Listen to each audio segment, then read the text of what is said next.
दोस्तों, एक गांव में दो कुत्ते रहते थे। दोनों आपस में गहरे और अच्छे मित्र थे। साथ साथ रहते और साथ ही सोते थे।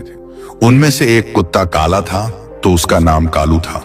दूसरा कुत्ता लाल था तो उसका नाम लालू था। एक दिन दोनों कुत्तों ने तीर्थ यात्रा करने की सोची, किंतु वे रास्ता नहीं जानते थे। दोनों ने निश्चय किया कि यात्रा शुरू तो करें, रास्ता तो अपने आप ही निकल आएगा। एक दिन वे दोनों एक साथ तीर्थ यात्रा पर निकल दिए। चलते चलते उन्हें एक गांव दिखाई दिया। काफी रात भी हो गई थी तो वे दोनों एक पेड़ के नीचे सो गए। थके होने के कारण उन्हें नींद आ गई। सुबह होने पर फिर अपनी यात्रा पर निकल पड़े। एक गांव पार किया। दूसरे गांव के पास पहुंचने पर उन्हें भूख लगी। वहां उन्हें 4-5 चूहे दिखाई दिए। लालू की पूंछ खड़ी हो गई। वह कालू से कहता है, क्यों बड़े भाई, आप फरमाओ तो मैं इन 3-4 चूहों की चटनी बना डालूं। कालू ने गर्दन हिलाकर कहा, नहीं भाई लालू जी, हम तीर्थ यात्रा पर निकले हैं और तीर्थ यात्रा में किसी की हत्या करना पाप होता है। तो आप कोई दूसरा उपाय खोजो जिसमें कोई जीव की हत्या न हो तथा हमें कुछ ऐसा न खाना पड़े जिससे हमारी तीर्थ यात्रा भंग हो। दोनों कुत्ते एक चौराहे पर रुक गए। वहां पर एक मंदिर था। कुछ देर आराम करने के पश्चात दोनों ने फैसला किया कि अलग अलग दिशा की ओर चलना चाहिए। जिसको जो मिलेगा वही खा लेंगे। एक साथ चलेंगे तो दोनों में से किसी का भी पेट नहीं भरेगा। कालू और लालू दोनों अलग अलग दिशा में निकल गए। जाने से पहले उन्होंने तय कर लिया कि वे वापस आकर इसी जगह पर मिलेंगे।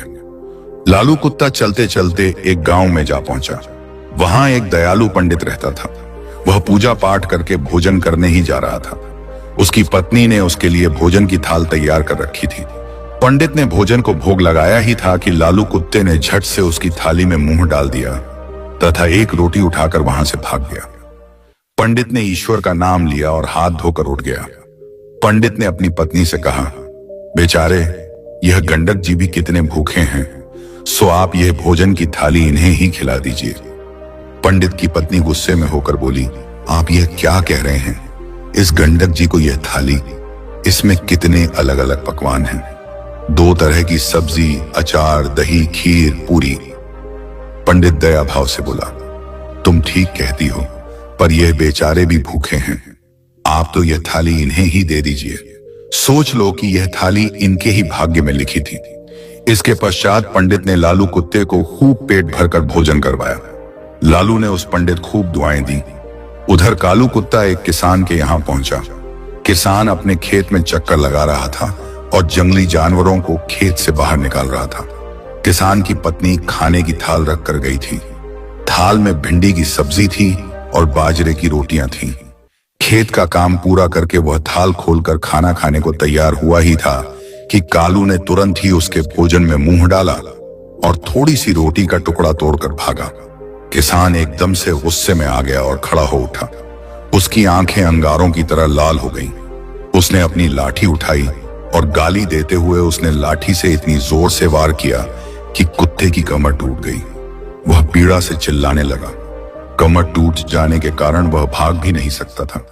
इसी बीच उसकी कमर में 3-4 लाठियां और पड़ गईं। कुत्ता अधमरा हो गया। उसका साथी लालू चौराहे पर खा पीकर आराम कर रहा था।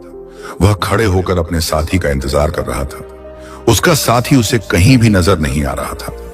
लाचार और उदास होकर वह चौराहे पर बैठ गया।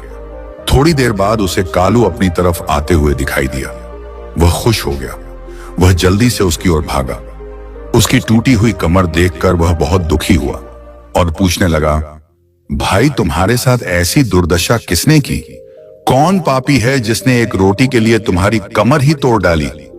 कालू की आंखें भर आईं। उसने पीड़ा से कराहते हुए सारी बात लालू को कह सुनाई और कालू क्रोध तथा दुख में डूबकर बोला, मैं उससे अपना बदला जरूर लूंगा। उस किसान को बताऊंगा कि खुद की कमर टूटती है तो कैसा लगता है। लालू भी बोला, मुझे भी उस पंडित का कर्ज चुकाना है। उसने मुझ पर कितनी कृपा की है। मैं रोम रोम से उसे आशीष देता हूं।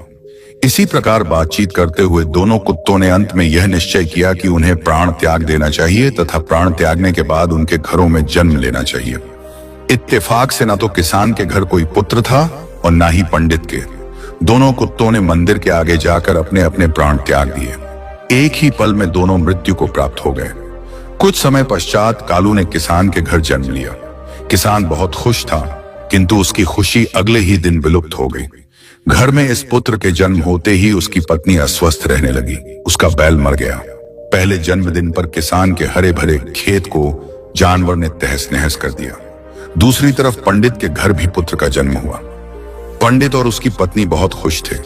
कुछ समय बाद पुत्र के बड़े होते ही राज दरबार में पंडित का पद ऊंचा हो गया। पंडित ने राजा को एक युद्ध में जीत की बात बताई। 1-2 दिन बाद राजा युद्ध जीत गया। इससे खुश होकर राजा ने पंडित को राज पंडित नियुक्त कर दिया। उसे अपार धन तथा एक महल भेंट किया। जैसे जैसे पंडित का बेटा बड़ा होता गया, वैसे वैसे वह भी पिता के समान तेजस्वी निकलता गया। उसने छोटी सी उम्र में सारे शास्त्रों का अध्ययन कर लिया। वह बड़े बड़े विद्वानों और पंडितों को शास्त्रार्थ में हरा देता था। इससे पंडित के जीवन में 4 चांद लग गए थे। उधर दूसरी तरफ किसान का बेटा नकारा निकला। वह बात बात पर अपने बाप को गालियां देता था, उसे डांटता था। वह जुआ खेलकर बचे कुचे धन को भी उड़ाने लगा। किसान बहुत ही दुखी हो गया था। उसे कुछ समझ में नहीं आ रहा था। आखिर अंत में उसने सोचा कि इसको सुधारने का कोई उपाय करना चाहिए। इस तरह विचार करते हुए वह एक बुद्धिमान व्यक्ति के पास पहुंचा। उसने उसके सामने अपनी समस्या बताई। बुद्धिमान आदमी बोला, किसान, तुम इसकी शादी कर दो।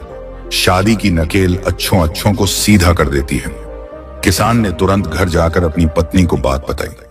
उसने अपने बेटे की शादी करने की सोची। वह लड़की की तलाश करने लगा। दूसरी तरफ पंडित का विचार भी अपने बेटे की शादी करने का हुआ। उसने भी अपने बेटे के लिए लड़की की तलाश की।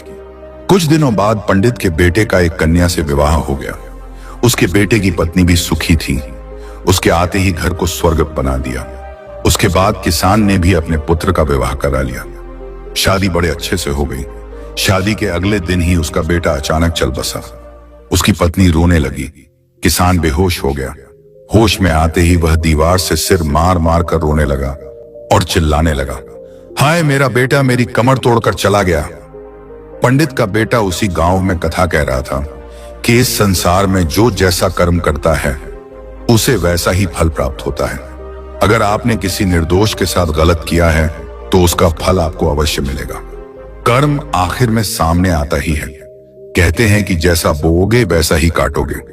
जल्द ही या बाद में ब्रह्मांड आपको वह परोस देगा जिसके आप हकदार हैं। कर्म ही व्यक्ति की पहचान का मुख्य आधार होता है। आपके कर्म आपके चरित्र को परिलक्षित करते हैं। जीवन में सफलता प्राप्त करने के लिए हमें हमेशा सकारात्मक कर्म करने चाहिए, क्योंकि कर्म ही हमारे भविष्य को निर्धारित करते हैं। तो दोस्तों, कहानी के बारे में अपनी अनमोल राय कमेंट में बताना ना भूलिए। धन्यवाद।